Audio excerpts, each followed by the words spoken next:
stuff. I know, politics, Wednesday morning. Feel the burn. Oh, I already feel the burn up here. Anxiety and all that. Already kinda getting in. Okay. First off, hit you with some facts. Huffington Post did a study back in February. This was conducted by Fox and by CNN. They found that millennials were liberal. Fun fact, millennials don't feel like calling millennials. Why? I don't know. Why do you think that this more liberal view is being more predominant in younger people? Because, who knows? People may feel they've been taught that they should care more, that being disrespectful or being just a plain, I don't really want to say the word, but a jerk in layman's terms. So that brings me to my next point. So all these people with a liberal mindset all have people that they look up to. So that could be famous musicians, it could be even political figures. Another study, this was done by Lund Global. A lot of you won't know who that is.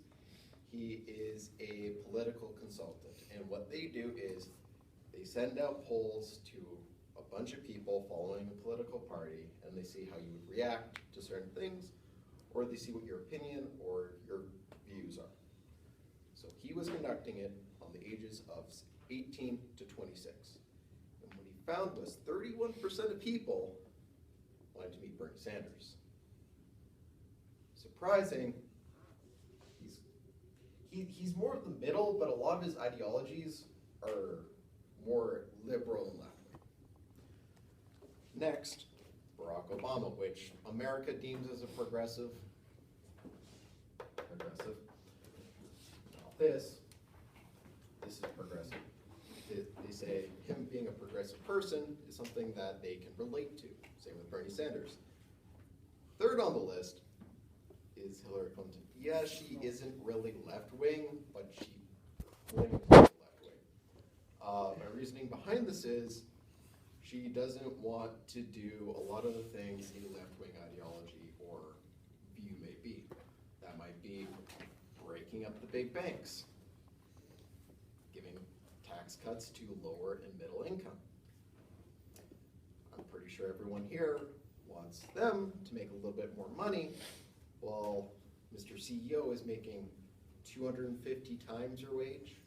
Seems kind of fair, right? They pay a little bit more money. Lastly, some of the lowest people on the statistic done by Lund Global was right-wing people.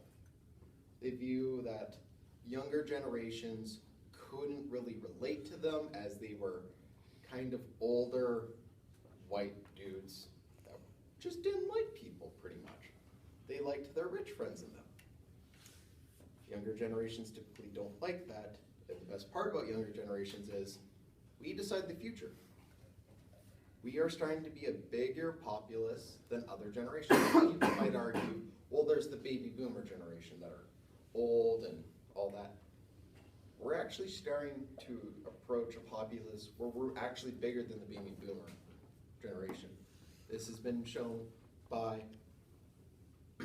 the governments when they do censuses. So censuses is where they go out and say, how many people live here and how old are you? So they can accurately give statistics about their country. Lastly, we look at healthcare.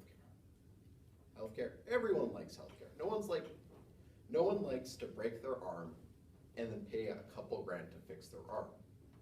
I'm sorry, but I'm pretty sure everyone here couldn't pay a couple grand to fix their arm. I'm pretty sure a few of us would be, it's nothing, it's a mere flesh wound. I know, I'm trying to relate to people. But wrapping this back to my main point is healthcare. How was this idea pitched, everyone? It was pitched as a progressive left-wing idea.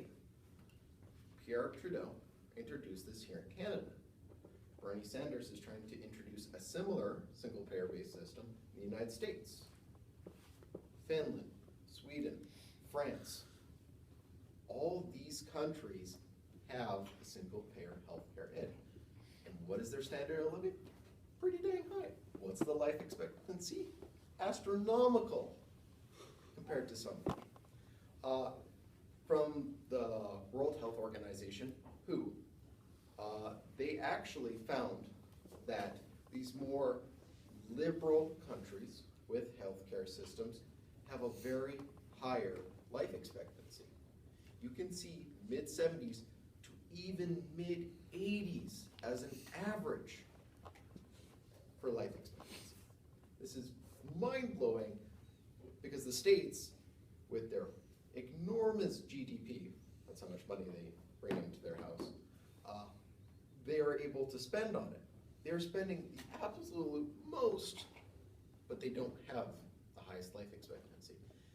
Yes, this might be because they're more capitalist, but I don't really think that's it, or they might have more processed food, or the government doesn't have a very firm bias towards healthy living, but a lot of these liberal places do, and that's why I think they're the best.